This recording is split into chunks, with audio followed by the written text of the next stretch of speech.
E eu quero que você pegue a palavra de Deus, por favor, e abra no livro de Salmos. E no livro de Salmos nós vamos ler o de número 101. Este salmo é muito revelador, é muito forte. Eu acho que deve ser um dos nossos preferidos para leitura, para conhecimento, para a prática. Um salmo que a gente nunca pode se esquecer. Diz o seguinte, escute: cantarei a misericórdia e o juízo a ti, Senhor, cantarei. Portar-me-ei com inteligência no caminho reto. Quando virás a mim? A gente não sabe quando o Senhor voltará, mas nós temos que andar no caminho reto até aquele dia. Andarei em minha casa com um coração sincero, quer dizer, a minha vida cristã não é limitada apenas à igreja ou aquelas horas que eu estou na comunidade, mas dentro da minha casa, com o coração sincero. Não porei coisa má diante dos meus olhos. Aborreço as ações daqueles que se desviam. Nada se me pegará. Nenhuma influência externa que seja danosa, prejudicial, pode me influenciar. Mesmo que a gente esteja em contato com pessoas que se desviaram, a gente não pode ser contaminado por aqueles que se desviam. Versículo 4. Um coração perverso se apartará de mim. Não conhecerei o homem mau. Ficar andando com quem não presta, com quem se desviou, de jeito nenhum. Versículo 5. Aquele que difama o seu próximo às escondidas, eu o destruirei. Aqui Deus começa a falar no meio do salmo. Pessoa que está sempre difamando os outros, inventando coisas, fazendo fofoca e sempre às escondidas. Deus diz, eu o destruirei. Aquele que tem olhar altivo e coração soberbo, não o suportarei. Aqui Deus começa a falar diretamente. Os meus olhos procurarão os fiéis da terra para que estejam comigo. O que anda num caminho reto, esse me servirá. O que usa de engano não ficará dentro da minha casa. Primeira vez que eu ouvi este versículo, eu era novo convertido, eu fiquei tremendo de medo. Falei, poxa, Deus não gosta de pessoas que estão dentro da casa dele e usando de engano. Jamais isso aconteça comigo. Jamais permita, meu Deus, que isso aconteça comigo. E o versículo 7 continua. O que profere mentiras não estará firme perante os meus olhos. Eu sei que Deus odeia a mentira. E a pessoa que é mentirosa, a pessoa que mente descaradamente, Deus odeia. Deus diz, essa pessoa não ficará firme perante os meus olhos. Versículo 8. Pela manhã destruirei todos os ímpios da terra, para desarraigar da cidade do Senhor todos os que praticam a iniquidade. Então você veja que aqui neste salmo, Deus já deixa bem claro que estas pessoas que agem pelo caminho torto, usando a mentira, a fraude, o engano, não serão salvas.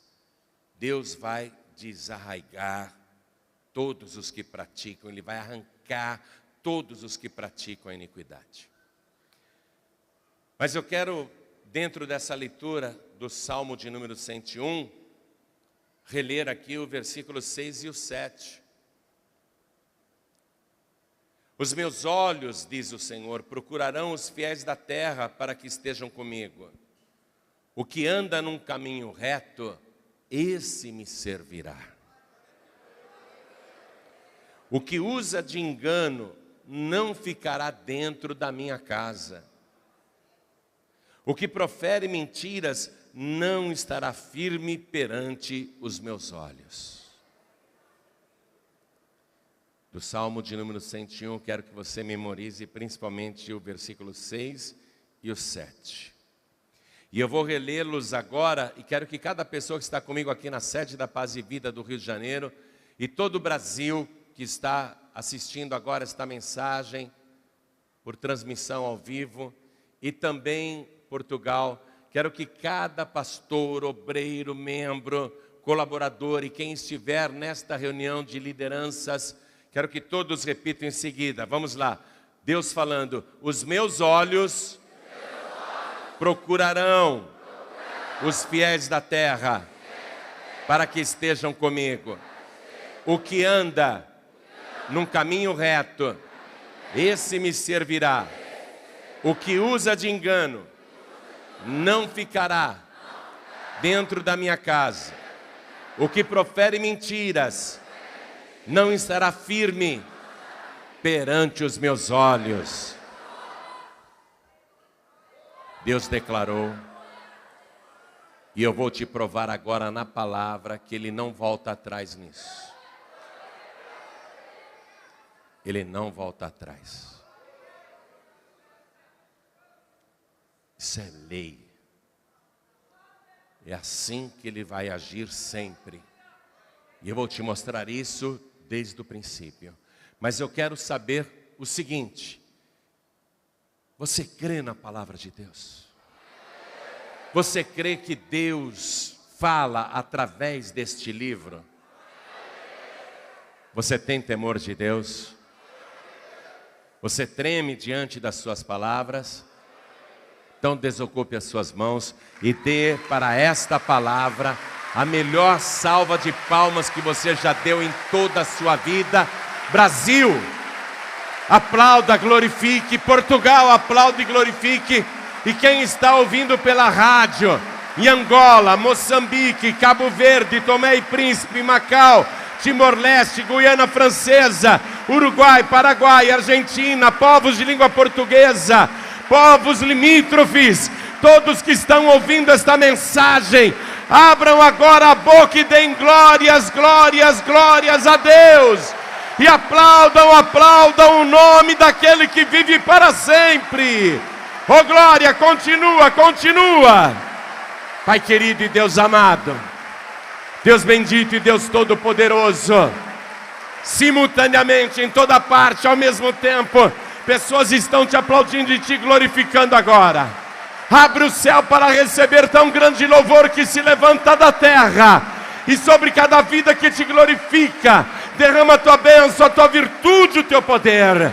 Agora, Pai, vem com teu Espírito, tome a boca do pregador, tome os lábios do mensageiro, envia a tua palavra com poder e autoridade, e que a tua palavra vá, percorra toda a terra e produza o resultado para o qual está sendo mandada.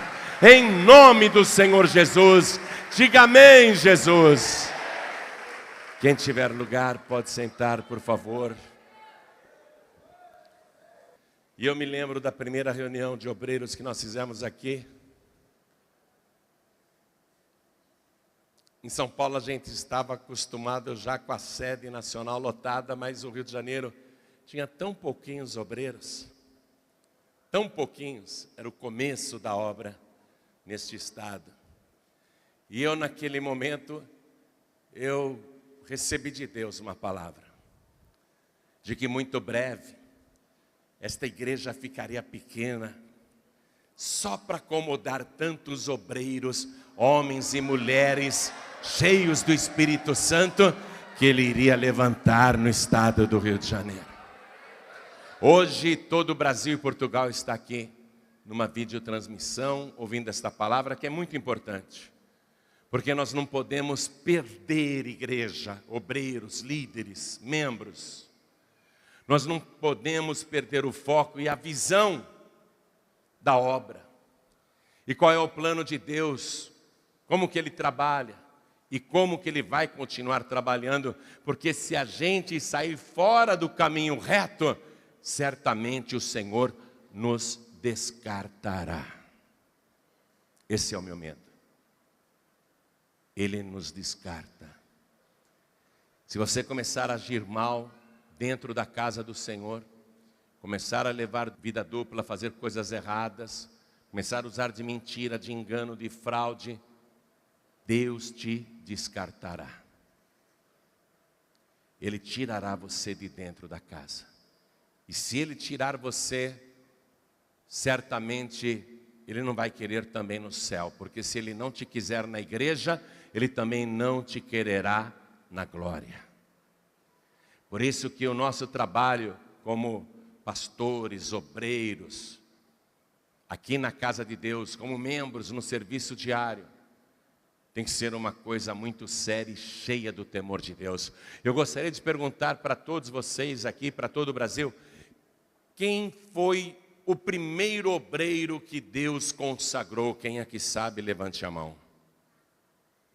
O primeiro obreiro que Deus chamou foi Adão.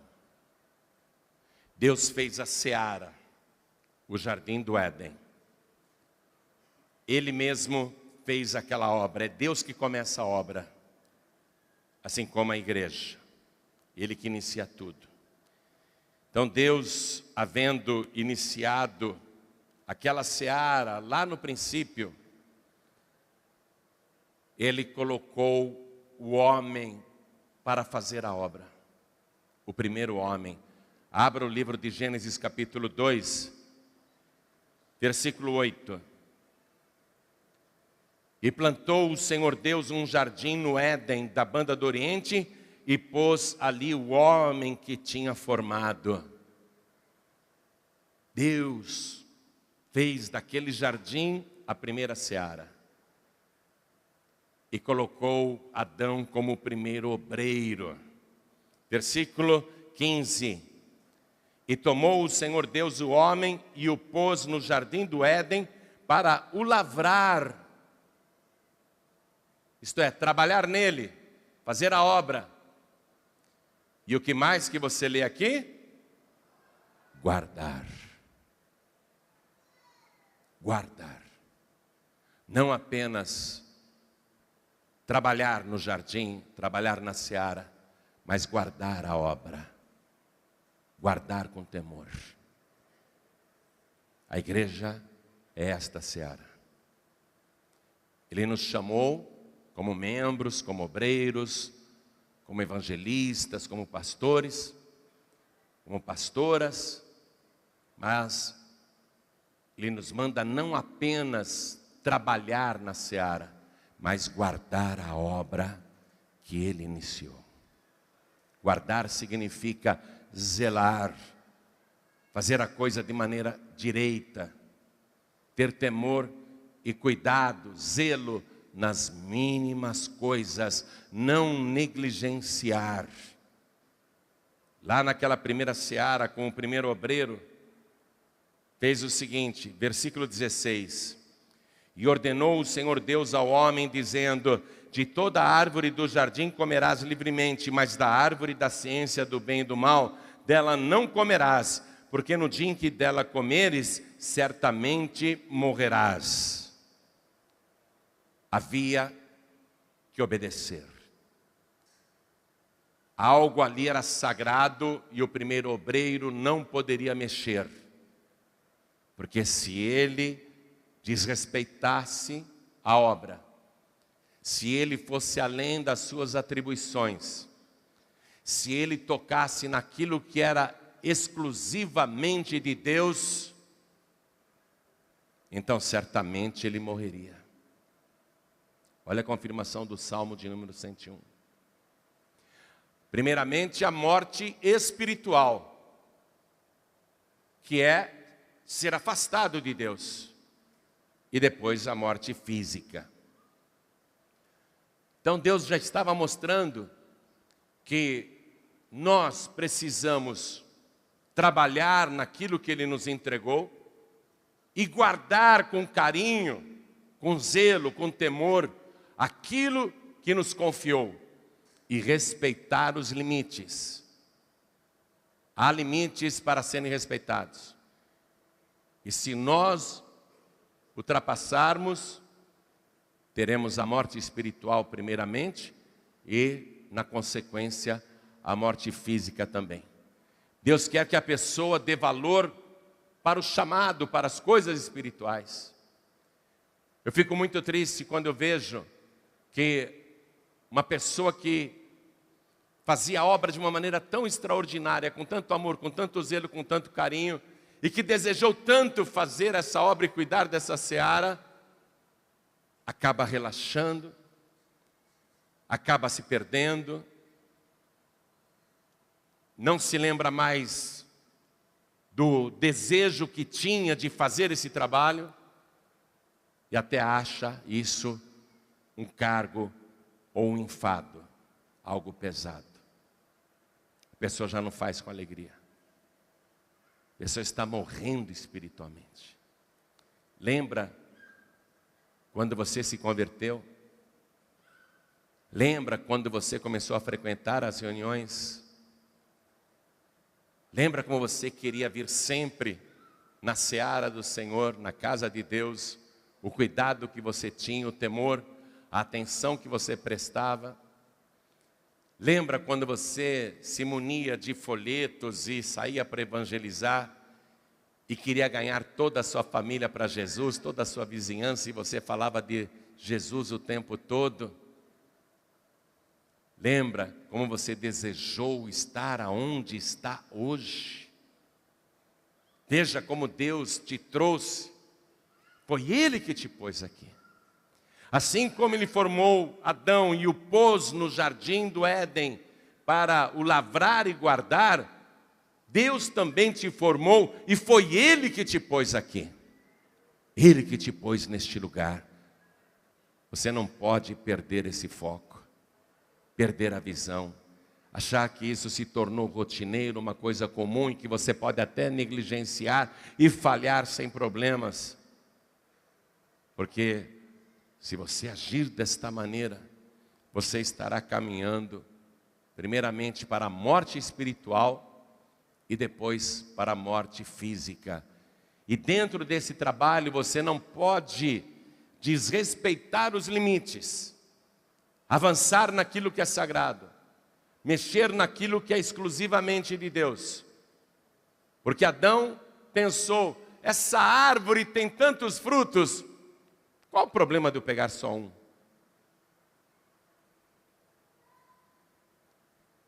Foi apenas um fruto. Um fruto apenas. Tinha muitos naquela árvore. Ele pensou, não vai fazer falta para Deus. Qual o problema de eu pegar um só? Mas ali ele transgrediu e ultrapassou um limite que ele não tinha o direito de ultrapassar. Cuidados, tesoureiros da igreja, pastores, pastoras, cuidado. A tentação é grande. Se você ultrapassar o limite e mexer naquilo que é de Deus, primeiramente haverá a morte espiritual e na consequência a morte física. Falo também com membros, falo com novos convertidos. Quando a pessoa tem o poder de devolver para Deus o que é de Deus, o dízimo e a oferta alçada, e a pessoa não devolve e gasta aquilo que não lhe pertence, e não dá para Deus o que é de Deus. Ultrapassou um limite que causa primeiro a morte espiritual e depois a morte física. Deus quer pessoas que deem valor para as coisas espirituais mais do que para as coisas materiais. São pessoas assim que Deus quer. Pessoas fiéis. Pessoas que dão valor para o chamado.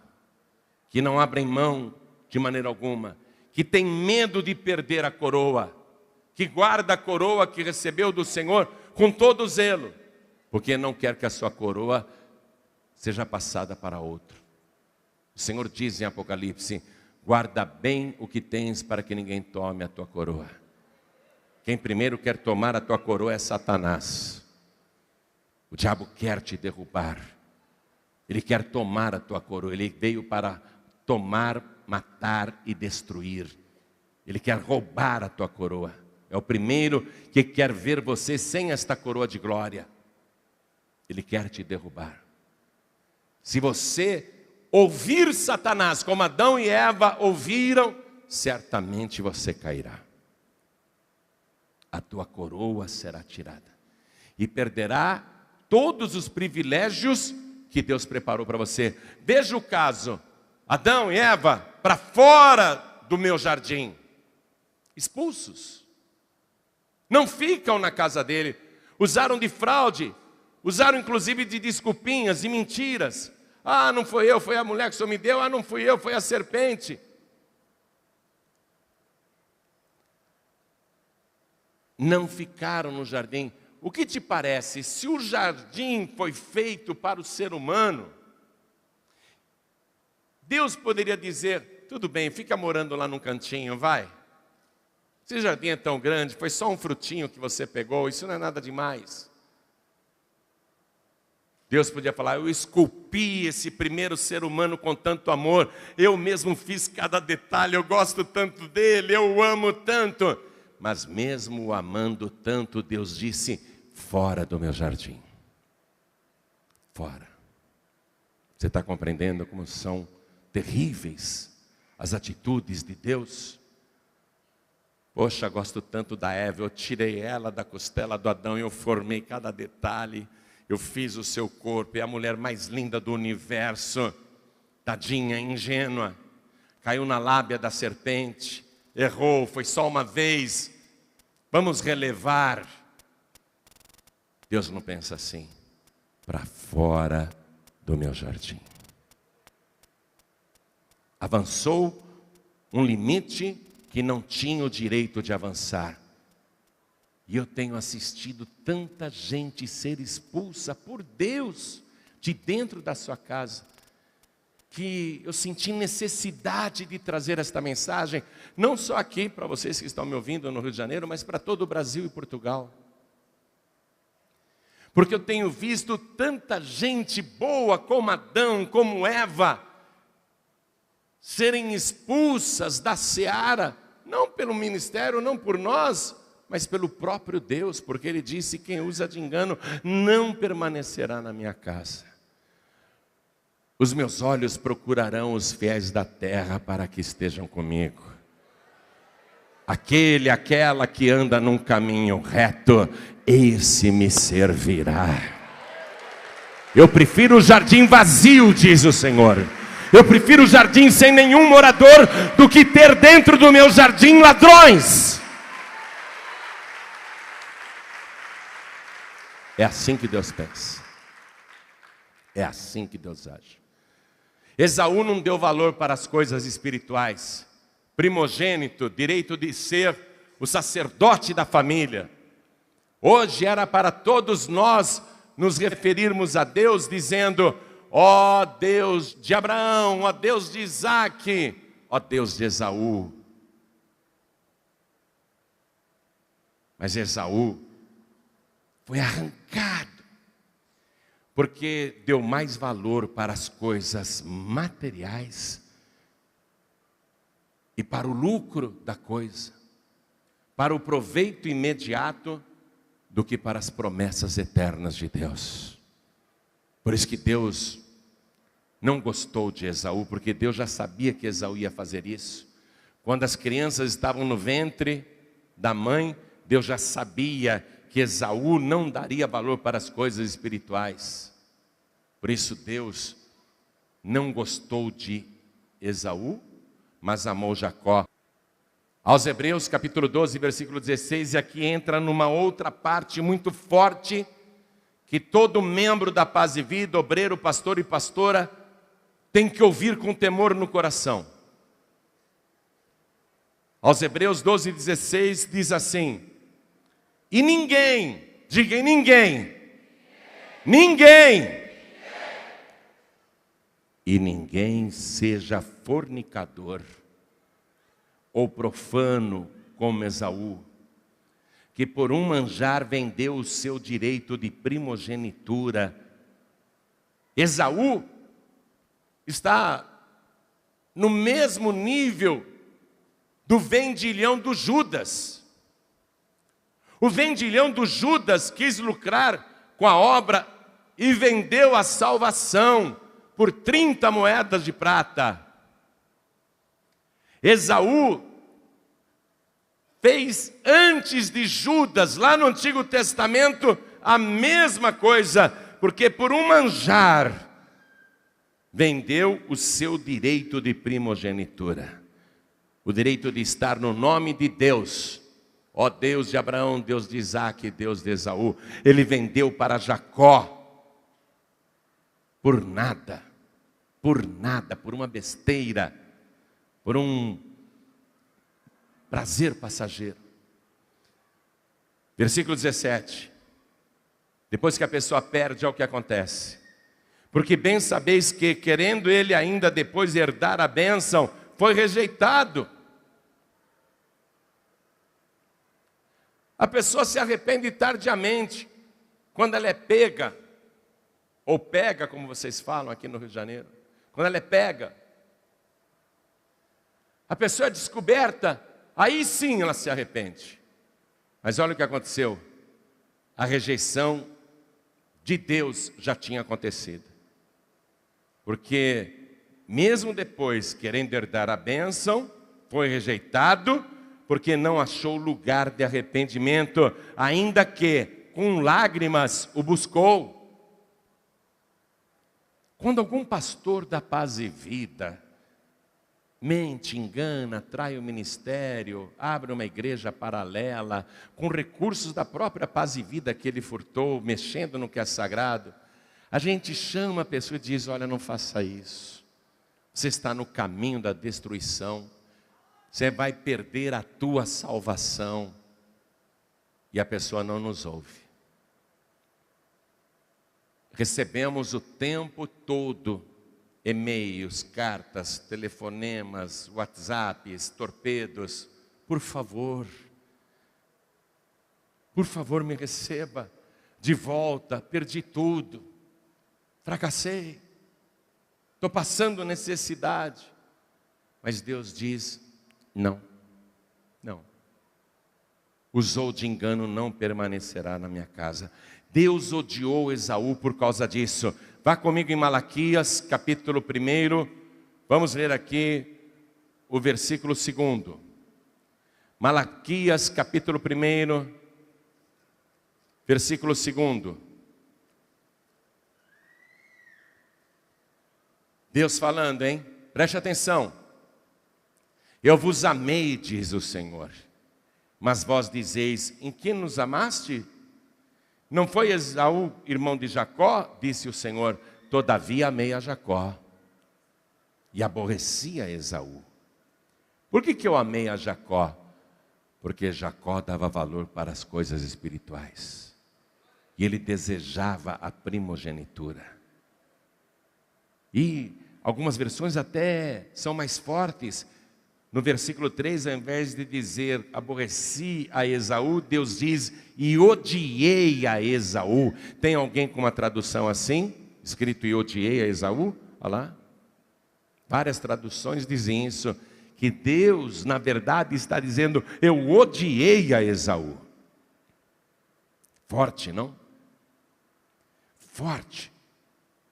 Versículo 3 continua: e fiz dos seus montes uma assolação e dei a sua herança aos dragões do deserto. Perdeu tudo. Ainda que Edom diga: empobrecidos somos, porém tornaremos a edificar os lugares desertos. Assim diz o Senhor dos Exércitos: eles edificarão e eu destruirei. Ou seja, não terão mais a bênção de Deus. Não vão edificar coisa nenhuma. Eles chamarão termo de impiedade e povo contra quem o Senhor está irado para sempre. E os vossos olhos o verão e direis: o Senhor seja engrandecido desde os termos de Israel. O filho honrará o pai, e o servo ao seu senhor. E se eu sou pai, onde está a minha honra? E se eu sou o Senhor, onde está o meu temor? Diz o Senhor dos exércitos a vós, ó sacerdotes, que desprezais o meu nome, e dizeis: em que desprezamos nós o teu nome? Estão achando que podem argumentar com Deus como se ele fosse um ingênuo, como se ele não soubesse das coisas.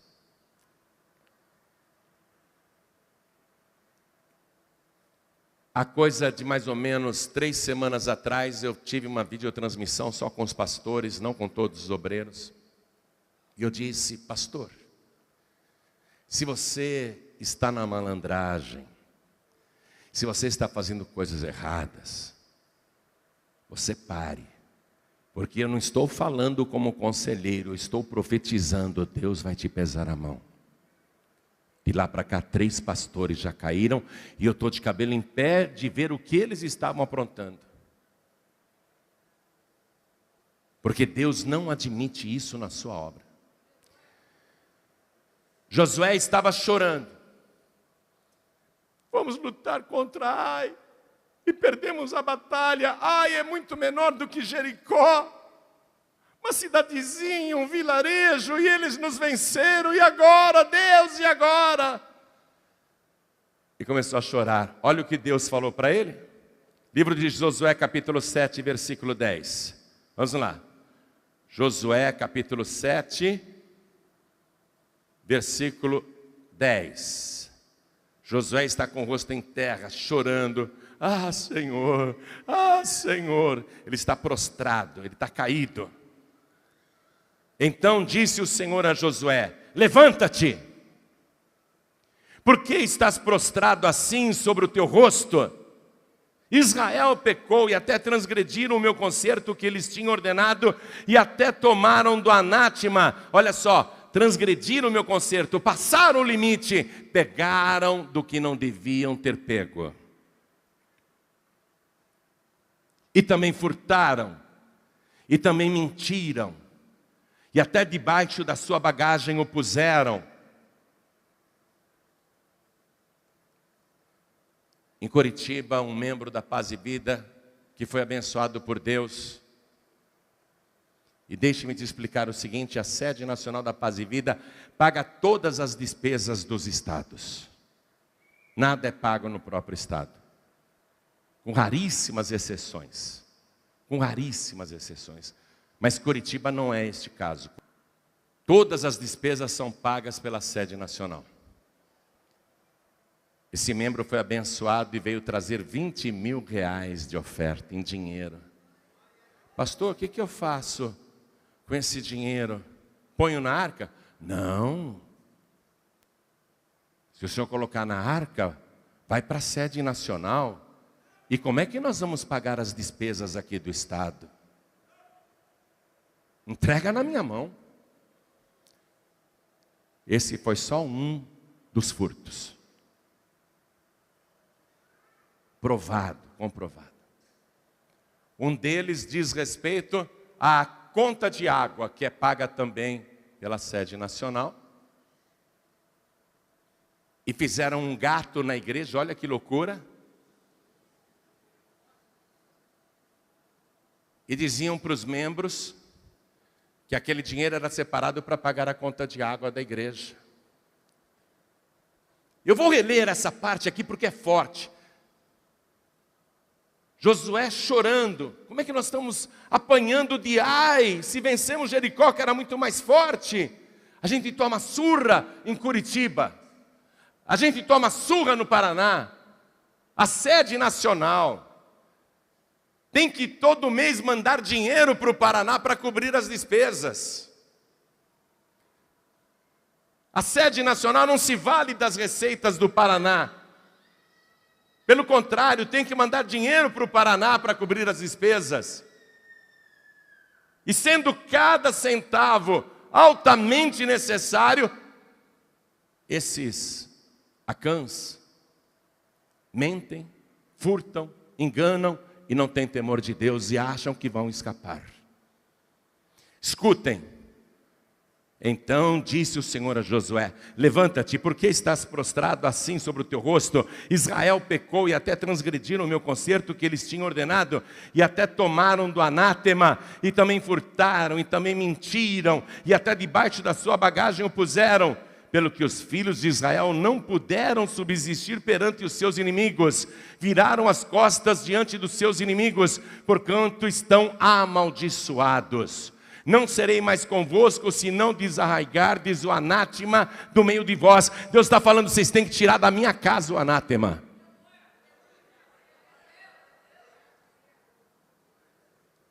Outra coisa que fizeram no Paraná que eu fiquei pasmo.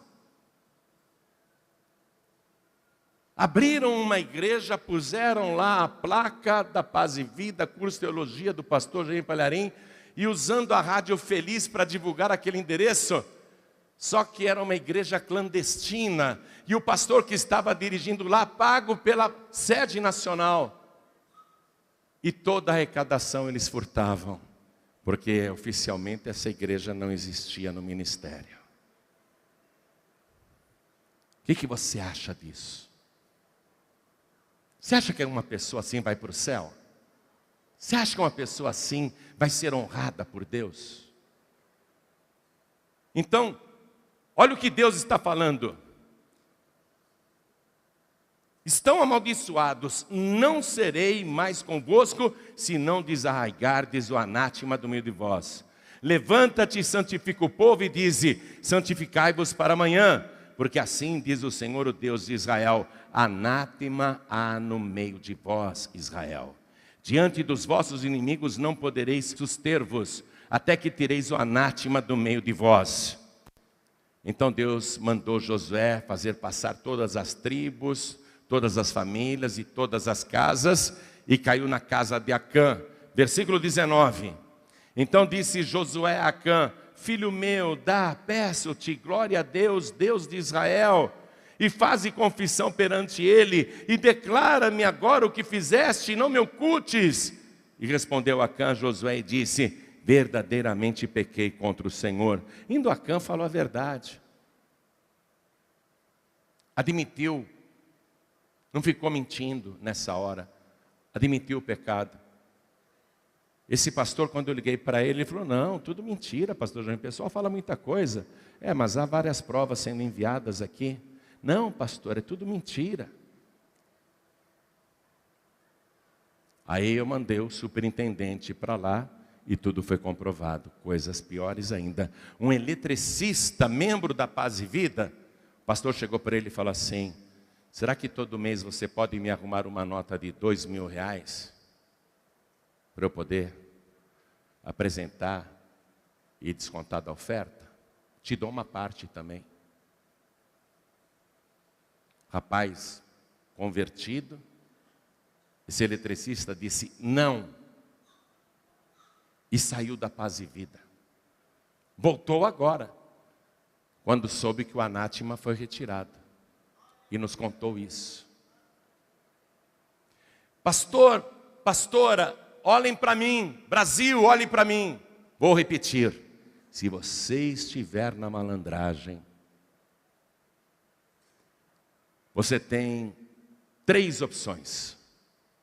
Primeira, continuar na malandragem, mas eu vou perguntar para você: você já comprou um jazigo no cemitério com esse dinheiro que você vem furtando? Porque você vai morrer.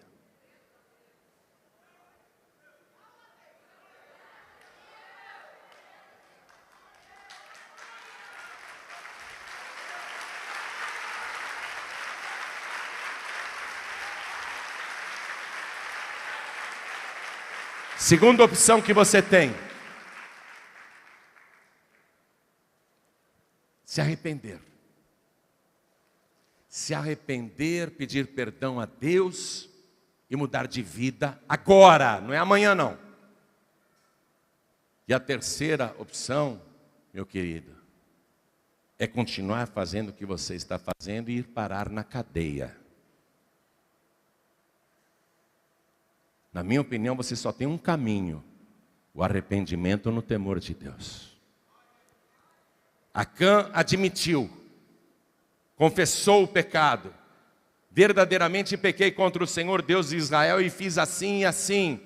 Quando vi entre os despojos uma boa capa babilônica e 200 ciclos de prata e uma cunha de ouro do peso de 50 ciclos, cobicei-os e tomei-os, e eis que estão escondidos na terra no meio da minha tenda e a prata debaixo dela. Então Josué enviou mensageiros que foram correndo à tenda, e eis que tudo estava escondido na sua tenda e a prata debaixo dela.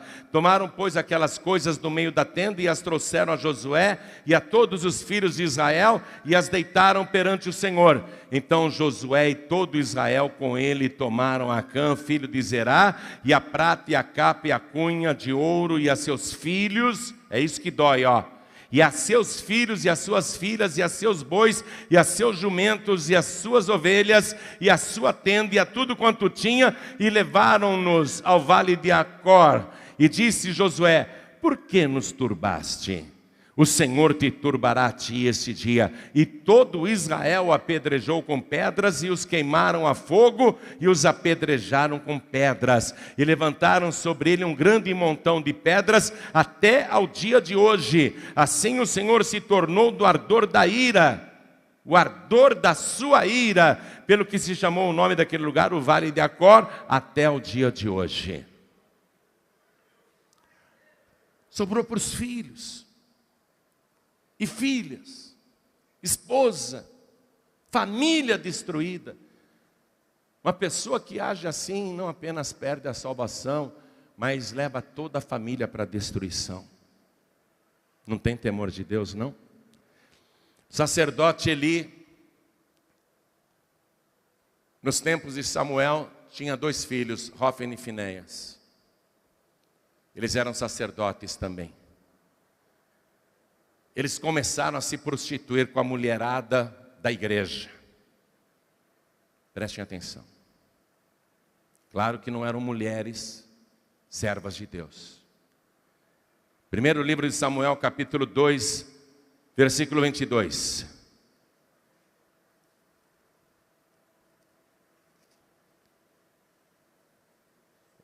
Era, porém, Eli já muito velho, e ouvia tudo quanto os seus filhos faziam a todo Israel, e de como se deitavam com as mulheres, que em bandos se ajuntavam à porta da tenda da congregação. Fizeram da casa de Deus uma casa de prostituição. Se valeram do cargo para se prostituírem. Versículo 23. E disse-lhes: por que fazeis tais coisas? Porque ouço de todo este povo os vossos malefícios. Não, filhos meus, porque não é boa fama esta que ouço. Fazeis transgredir o povo do Senhor.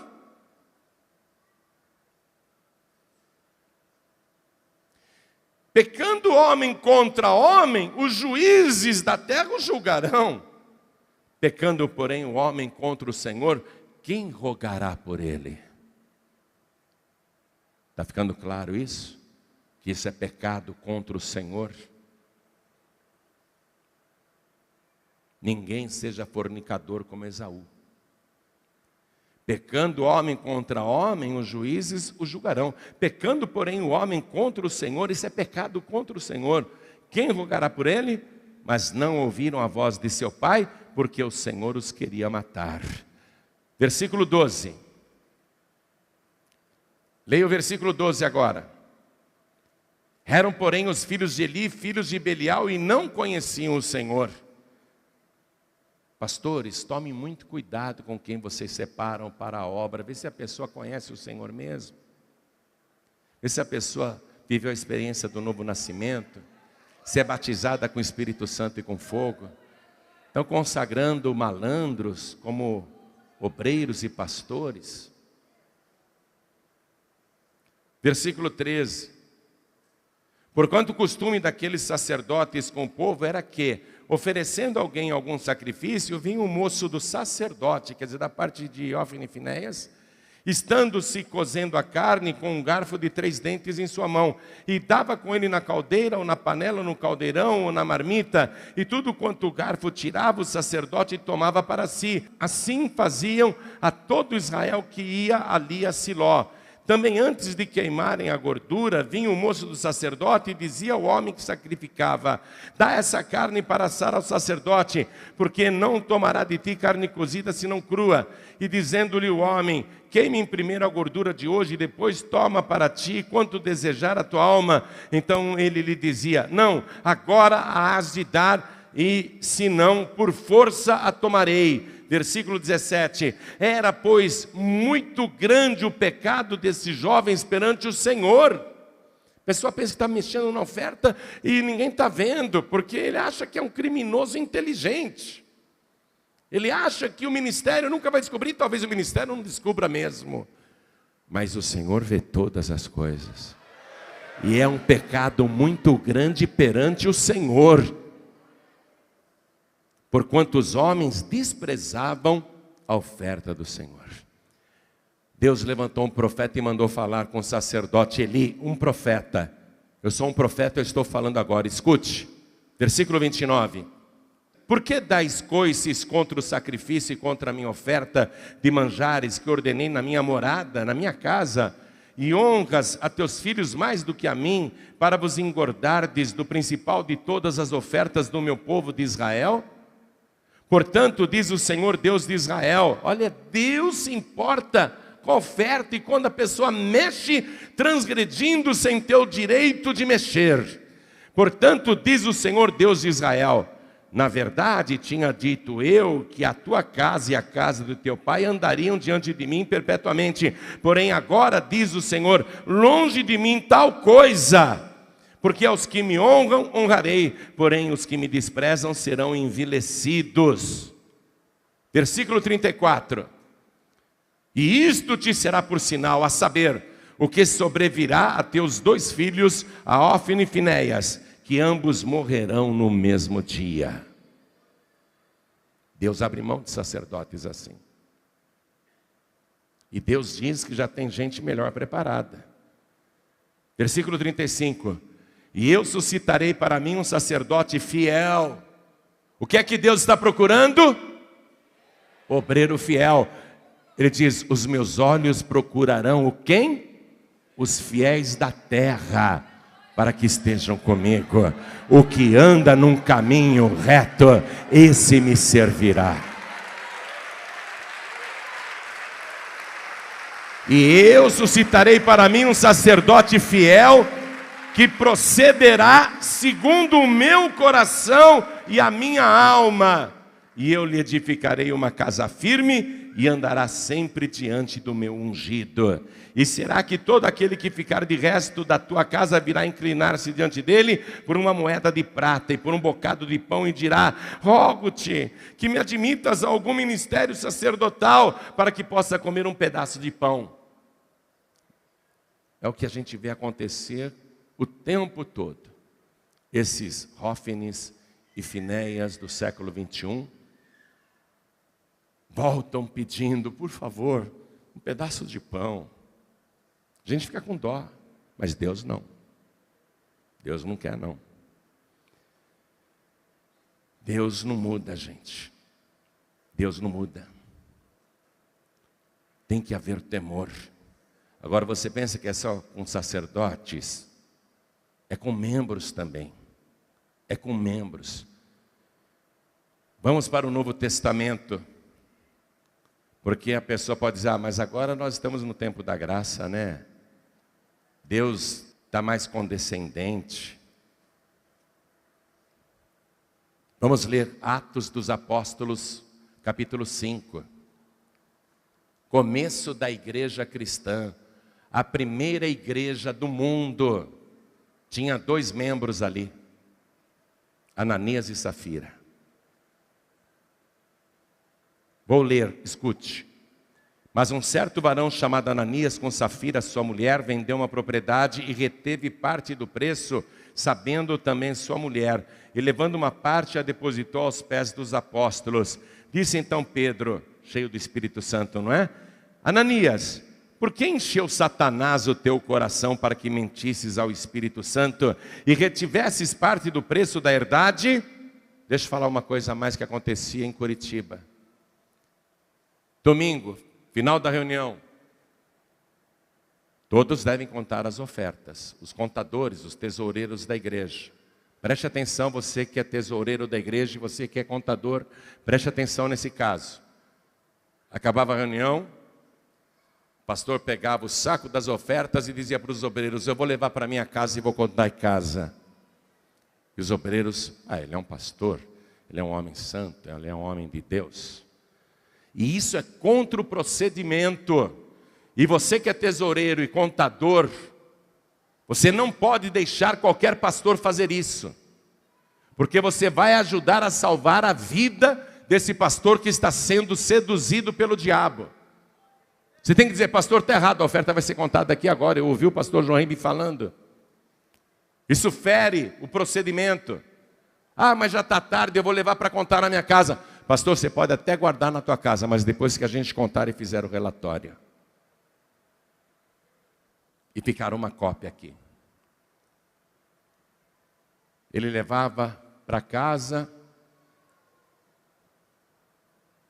e sempre vinha no dia seguinte só com o relatório para o pessoal assinar. E o pessoal assinava sem ter contado. Ô contador, como é que você assina um documento que você não acompanhou a contagem? Como é que você assina que está tudo ok se você não acompanhou a contagem? Se você não conferiu? Como é que você assina? Mas ele é um pastor, ele é um homem de Deus. Eu estou te mostrando que tem homem de Deus. E eu estou te mostrando que tem filhos de Belial. Eu estou te mostrando que há homens fiéis na palavra. Mas eu estou te mostrando na própria palavra que há muitos Ófines e Finéias. Então quem conta a oferta na igreja tem que ficar em cima. Pastor, vamos fazer a contagem agora, chama os outros contadores, vamos fazer o relatório, vamos conferir quanto deu. Depois de contado, conferido, assinado o relatório, o pastor pode até guardar na casa dele, se for o caso. Se for o caso. Não é o caso, mas se for o caso, com uma cópia do relatório na igreja.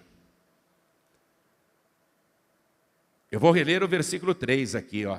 Disse então Pedro: Ananias, por que encheu Satanás o teu coração, para que mentisses ao Espírito Santo e retivesses parte do preço da herdade? O pastor retinha parte da oferta para ele, desviava grandes quantias. E a gente, olha, tem que cobrir o rombo no Paraná, manda dinheiro para pagar as contas lá, manda dinheiro para pagar as despesas. Muitas vezes com atraso até da ajuda de custo dos pastores para poder cobrir o rombo lá naquele estado. Enquanto isso, uma pessoa infiel fazendo exatamente o que Ananias e Safira fizeram, retendo parte. Olha o que diz aqui Pedro: não mentiste aos homens, mas a Deus. A pessoa acha que está fazendo isso e Deus não vai se importar. O ministério não está sabendo, ninguém está reclamando. Não mentiste aos homens, mas a Deus. Eu estou lendo o final do versículo 4. Versículo 5. E Ananias, ouvindo estas palavras, caiu e expirou, e um grande temor veio sobre todos os que isto ouviram. Ananias, na igreja cristã primitiva, na primeira igreja cristã da terra, um membro daquela igreja morreu por causa da oferta. Você acha que Deus mudou o pensamento? Você acha que você pode transgredir e mexer naquilo que é de Deus? E veja, Ananias, ele não foi pegar da oferta que já estava na igreja. Ele vendeu uma propriedade. O propósito era trazer todo o dinheiro aos pés dos apóstolos. E ele combinou com a esposa: vamos deixar uma parte em casa. Pedro nem sabe por quanto que nós vendemos o nosso terreno. Vamos dar só uma parte do dinheiro como oferta. Você vê? Ananias não foi lá na oferta pegar o dinheiro para roubar ou furtar. Era algo que ele estava dando, mas ele tinha proposto no coração de vender aquela propriedade e dar todo o dinheiro como oferta na igreja. Você sabe quando que a oferta se torna de Deus quando ela sai do teu coração. Quando você diz, eu vou dar tanto para a obra de Deus, ela saiu do teu coração e já entrou no coração de Deus. A oferta já é de Deus. Quando você diz, eu vou dar R$1.000 para o projeto da África, eu vou dar 10 mil para o projeto da África, sei lá quanto você vai dar, não é? Mas você propôs no seu coração, eu vou dar tanto para a obra. Aí chega na hora você fala, mas é muita coisa, né? Eu vou dar só uma parte, não vou dar tudo isso não. Você está no pecado de Ananias. Ele era um membro da igreja, ele não era pastor, ele não mexeu no dinheiro lá da oferta, era de algo que tinha saído do coração dele, e que ele devia honrar 100% a Deus. Ele morreu por causa da oferta, no tempo da graça, amados. Aqui não é na lei de Moisés, não é no tempo de Josué e Acã, é no tempo de Cristo. Não é Moisés que está esbravejando contra ele, é Pedro. E Pedro não está falando de vontade própria, é o Espírito Santo de Deus, eterno e imutável, que fala pela boca do homem de Deus. Deus não mudou, amados. Isso é sagrado.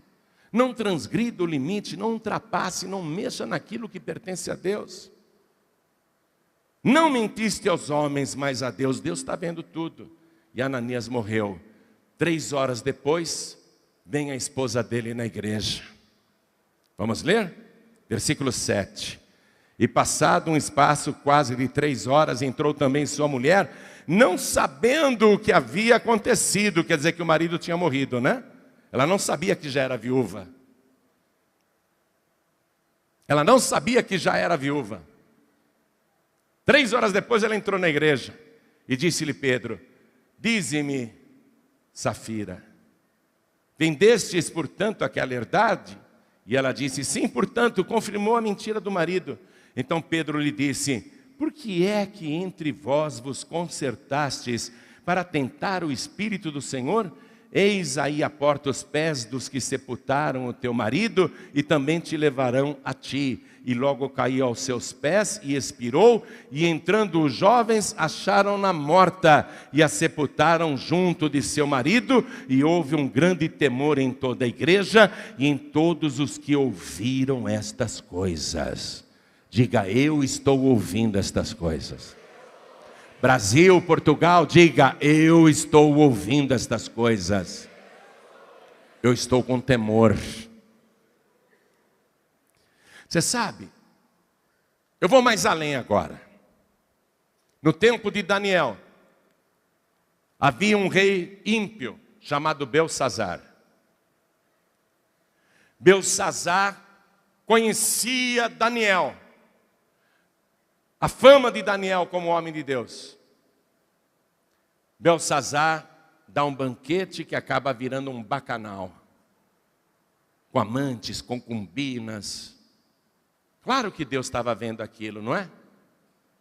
Vendo aquela orgia, o que Deus dizia de Belsassar? É um grande pecador, um dia, quem sabe ele se arrepende. É um grande pecador. Só isso Deus dizia. Deus não matou Belsassar por causa disso.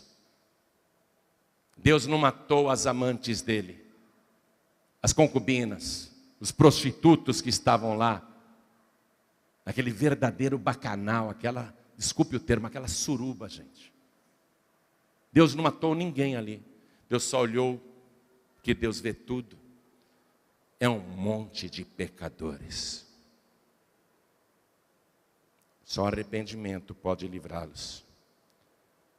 Estão cometendo graves pecados, são grandes, miseráveis pecadores. Mas Deus não matou ninguém ali naquela hora. Aí o Belsassar manda trazer as coisas da casa de Deus. Agora nós vamos lá no livro do profeta Daniel, capítulo 5. Profeta Daniel, capítulo 5, eu já estou terminando a mensagem, escute. O rei Belsassar deu um grande banquete a 1000 dos seus grandes e bebeu vinho na presença dos 1000.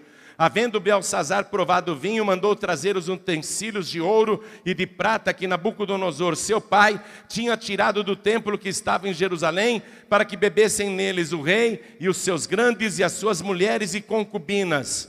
Então trouxeram os utensílios de ouro que foram tirados do templo da casa de Deus que estava em Jerusalém, e beberam neles o rei, os seus grandes, as suas mulheres e concubinas. Versículo 5. Na mesma hora apareceram os dedos de mão de homem e escreviam defronte do castiçal na estucada parede do palácio real, e o rei via a parte da mão que estava escrevendo. O rei que estava lá dando gargalhadas, participando daquela orgia, resolveu mexer no que é de Deus. Quando ele mexeu no que é de Deus, na mesma hora, apareceram os dedos, como se fosse a mão de um homem, e escreveram na parede: Mene, Mene, Tekel, Uparsim. Ele viu a mão, ele ficou trêmulo. Que visão é essa? E ele mandou chamar todos os astrólogos, mágicos, adivinhos, para interpretarem a escrita, e ninguém pôde interpretar. Então ele chamou Daniel, e Daniel deu a interpretação. Escute, Daniel, o homem de Deus. Eu vou ler agora o versículo 25. Esta, pois, é a escritura que se escreveu: Mene, Mene, Tekel e Parsim. Esta é a interpretação daquilo. Mene, contou Deus o teu reino e o acabou. O tempo da farra acaba. Tekel, pesado foste na balança e foste achado em falta. Estava pegando o que era de Deus, roubando a Deus. Versículo 28. Pérez, dividido foi o teu reino e deu-se aos medos e aos persas. Versículo 30. Naquela mesma noite foi morto Belsazar, rei dos caldeus, e Dario, o Medo, ocupou o reino na idade de 62 anos. E o que dizer então, para terminar, do tesoureiro de Jesus Cristo, Judas Iscariotes? As pessoas davam ofertas para Jesus, que colocavam numa bolsa. Com aquele dinheiro, o ministério era sustentado. Não pense você que Jesus ficava multiplicando pães e peixes toda hora para os discípulos comerem. O povo dava oferta, o povo dava as primícias, colocavam na bolsa e Judas tomava conta da bolsa. Com aquele dinheiro comprava-se o sustento para todo o ministério de Jesus, para a obra do Senhor. Vamos terminar. Evangelho de João, capítulo 12, versículo 4. Jesus estava num jantar e uma mulher derramou um perfume muito caro nos pés de Jesus. E até quebrou o vaso de alabastro, que era muito caro. Versículo 4 diz assim: então um dos seus discípulos, Judas Iscariotes, filho de Simão, o que havia de traí-lo, disse: por que não se vendeu este unguento por 300 dinheiros e não se deu aos pobres? Ora, ele disse isso não pelo cuidado que tivesse dos pobres, mas porque era ladrão e tinha a bolsa e tirava o que ali se lançava. Gente, ele era ladrão. Deixa eu dizer uma coisa. Jesus tinha 12 discípulos. Se você considerar que apenas um era ladrão, então isso daria menos de 1%. Quer dizer que mais de 99% era fiel. É isso que eu espero que esteja acontecendo na Paz e Vida. Mais de 99% fiel, e é isso que eu acredito que nós temos. Pessoas que não têm coragem de vender a salvação por nada, nem por dinheiro, nem por mulher, nem por glória, nem por fama, nem por poder, nem por coisa alguma. Eu acredito que mais de 99% dos membros, obreiros e pastores da Paz e Vida são fiéis. Mas é evidente que há discípulos de Judas. O Evangelho é um retrato da igreja. O ministério de Jesus é um retrato da igreja. É claro que nós não estamos trazendo essa mensagem para 99% das pessoas. Só que os 99% que é fiel, ouvindo isso, tem temor. Tem ou não tem? Não posso sair da linha. Não posso sair da linha. Você concorda comigo? A mensagem é por menos de 1% de discípulos de Judas, que são traidores, que são mentirosos, que são enganadores, que são ladrões. Só que os 99% que é fiel, ao ouvir, fala: opa, eu não posso cometer o pecado de Acã, eu não posso cometer o pecado de Judas Iscariotes, eu não posso ser leviano e fornicador que nem o Esaú, eu tenho que guardar a minha salvação, porque eu li lá na palavra do Senhor que Deus procura os fiéis da terra para que estejam com Ele, e eu quero que Deus me ache, porque eu sou fiel com todo o meu coração, com toda a minha alma, com todo o meu entendimento e com todas as minhas forças. Não vendo a minha salvação por nada.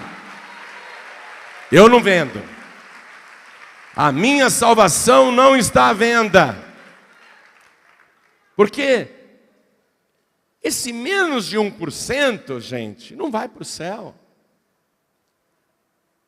Aliás, vai ter um sofrimento tão grande, que vale para estas pessoas o que Jesus falou sobre Judas. E vamos terminar com este versículo. Mateus capítulo 26, versículo 24. É o último versículo que eu vou ler nesta mensagem e vou encerrar. Mateus 26, 24. Em verdade, disse Jesus, o Filho do Homem vai, como acerca dele está escrito, mas ai daquele homem por quem o Filho do Homem é traído. Bom seria para esse homem se não houvera nascido. Não nascer é melhor do que ser um homem como Judas ou como Acã. Nunca ter existido é melhor, porque tendo existido, conhecendo a palavra como Judas conheceu, e fazer as escolhas que fez, Jesus disse, melhor seria que não tivesse nascido. Vamos ficar todos de pé. Vou chamar aqui o pastor Ubiratã Araújo do meu lado. Eu estou fazendo um apelo aos fiéis da terra, para que continuem fiéis ao Senhor. Para que não se desviem nem para a direita nem para a esquerda. Para que não percam o foco da mensagem. Para que não esqueçam o Salmo de número 101. Porque Deus não mudou a maneira de agir. Quem usa de engano não permanecerá na minha casa. Eu fico triste. Eu fico triste quando eu vejo pessoas boas que eu gosto, como era o caso desses 4 pastores do Paraná, pastores e pastoras. Era uma quadrilha, portanto. Aliás, era um pouco mais do que uma quadrilha, porque tem um 5º elemento lá. Formação de quadrilha. Mas eu lamento, eu fico muito triste que tal pessoa tenha sido enganada e caiu no laço do diabo. Por isso essa mensagem tão contundente, tão dura, tão forte. Porque você precisa saber que Deus não dá moleza. Josué, tira o anátema da minha casa. Quem usa de engano não permanecerá na minha casa. Ananias e Safira, morte. no Novo Testamento. Eu não quero que você caia, porque o nosso objetivo é ganhar a tua alma. O nosso objetivo é perseverar até o fim, para que você seja salvo, salva. Se você está fazendo coisas erradas, nós vamos orar agora e você se arrependa e peça perdão a Deus. Se até hoje o que você está fazendo de errado não foi descoberto, se arrependa, porque eu não estou dando conselho não, eu estou falando como profeta. Deus vai pesar a mão em você e vai sobrar para os teus filhos. Estou falando como profeta. Se arrependa. É nesta hora com oração. E você que está bem, você que está firme, andando no caminho direito, servindo a Deus com lealdade, com fidelidade, seja membro, cooperador, diácono, diaconisa, presbítero, evangelista, pastor, você vai orar também agora e vai dizer: Senhor, nunca me permita andar pelo caminho de Acã. Nunca me permita fazer o que Ófenes e Finéias fizeram. Nunca me permita fazer o que Belsazar e Esaú fizeram. Nunca me permita errar e perder essa salvação, que o Senhor pagou um preço tão caro pela minha alma. Eu não quero desperdiçar o preço que o Senhor pagou por mim. Você que está sendo fiel, que está no caminho, está andando direito, valorize o teu chamado. Valorize, primeiro, o teu chamado para a salvação, porque Jesus te disse: não me escolheste vós a mim, mas fui eu que te escolhi. Fui eu que escolhi você. Tem que valorizar isso. Eu fui escolhido pelo Senhor. Judas foi escolhido, mas jogou fora. Eu não vou jogar fora. É um privilégio para mim ter sido escolhido pelo Senhor. Aí Deus ainda te escolheu para a seara. Ele te colocou nesse jardim aqui, ó. Deus está dizendo: lavra, quer dizer, semeia, planta e guarda a minha seara com zelo, com amor, com dedicação, com esforço, com cuidado, com disciplina, com temor no coração. E seja fiel em tudo, nas mínimas coisas. Quando Satanás te fizer uma oferta, repudie na mesma hora.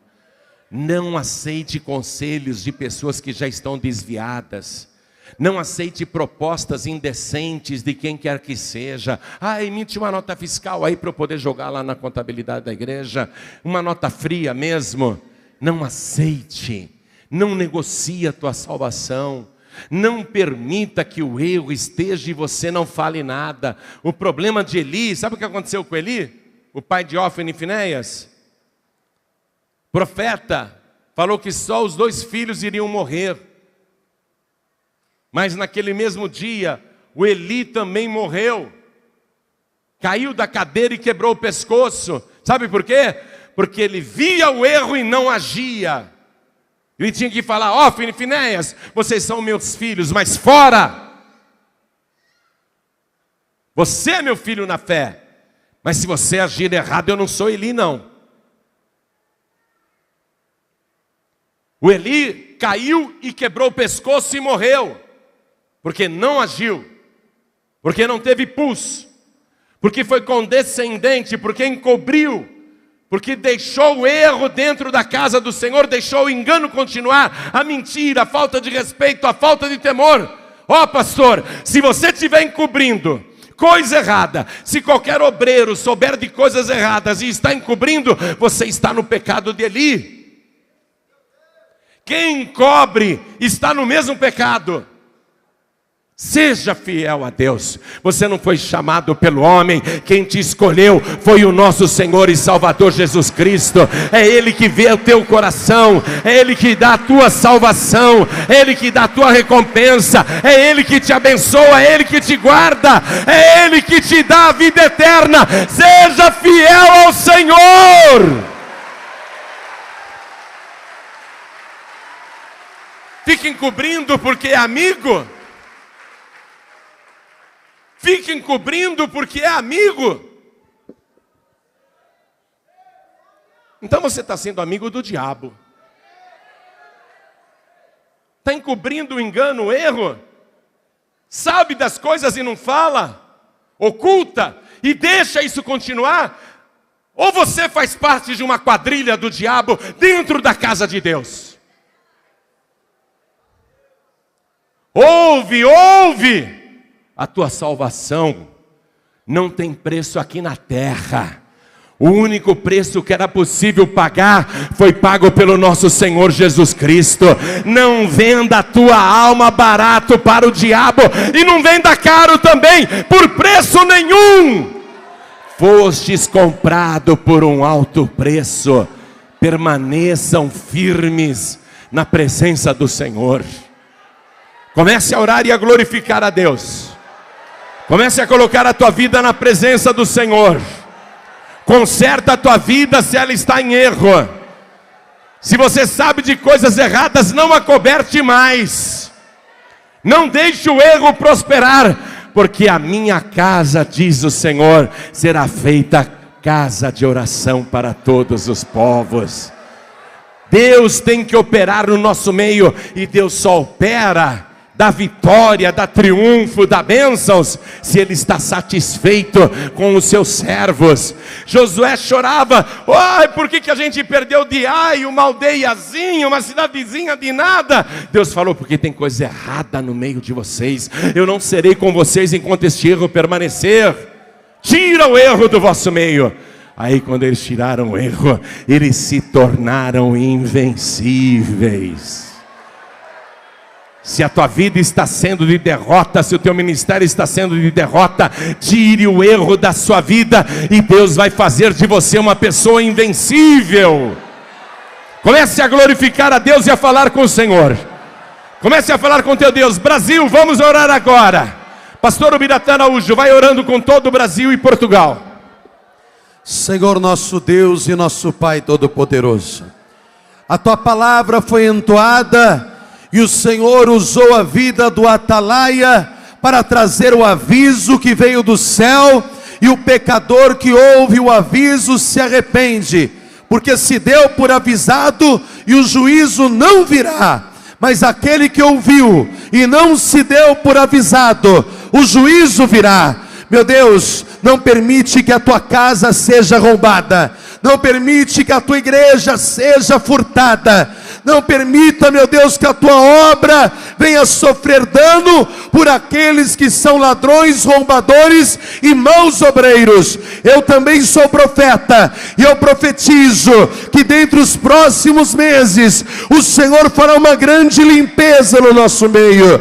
Meu Deus, começa a limpar, começa a tirar todo furtador, todo roubador. Aquilo que é teu está sendo furtado e o Senhor está vendo. O Senhor não vai permitir. É o sangue do teu povo, é o recurso da tua obra, é o crescimento da tua obra. Tudo está parado, tudo está sendo parado. Muitas vezes coisas não estão sendo feitas por causa desse roubo. Meu Deus, traz à tona tudo que está escondido, tudo que está em oculto, e começa a agir. Envia os teus anjos, começa a operar poderosamente. Meu Deus, aquele que é fiel, aquele que é justo, aquele que faz a tua obra com amor, com temor e com tremor, não pode sentir aquilo que aqueles estão fazendo em oculto, estão fazendo e escapando. Por isso começa a trabalhar agora, começa a agir agora, começa a limpar agora, e começa a preparar novos Samuéis, pessoas que são fiéis, pessoas que têm temor, pessoas que sabem discernir entre o santo e o profano, entre aquilo que é justo e aquilo que não é. Começa a trabalhar no nosso meio, e enche o teu povo do teu Espírito Santo, enche o teu povo de temor, de tremor, enche o teu povo da tua presença, para que eles, a partir de hoje, diante do teu Espírito, se estavam errando, não errem mais, se arrependam, e se verdadeiramente não estavam errando, sejam conservados na tua presença, com temor, com tremor, com dons espirituais. Usa a vida desse homem, usa a vida desta mulher. Meu Deus, nós não queremos ver o ministério retroceder, nós queremos ver o ministério avançar.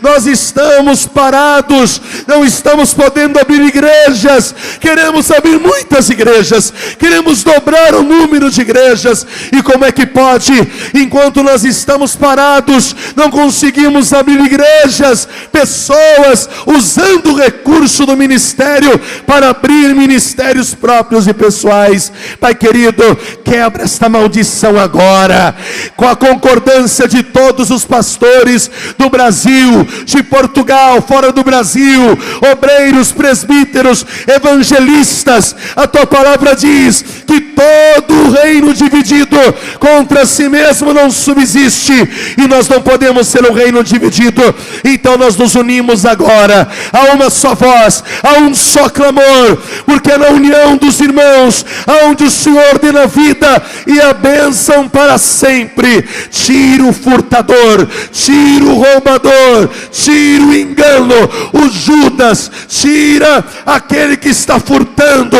Eu quero profetizar que 2016 será o ano do triunfo. Envia recursos que serão aplicados na abertura de novas igrejas, em programas de rádio, televisão. Eu profetizo que em 2016 a Paz e Vida vai entrar na televisão também. Eu profetizo que nós vamos pregar nos 4 cantos desse país e também deste planeta.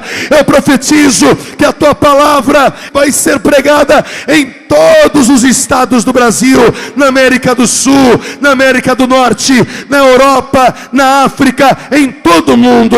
Pai querido, começa a levantar e suscitar sacerdotes fiéis, começa a suscitar e levantar mantenedores para a tua obra, provedores como nos dias de Salomão, pessoas que se preocupam com o crescimento da tua obra, com a maneira que se faz a obra, com a palavra que está sendo pregada. Pai bendito, eu entrego nas tuas mãos todas estas coisas, porque eu sei que o Senhor está ouvindo a minha oração, e está ouvindo a voz de cada pessoa que está concordando com ela.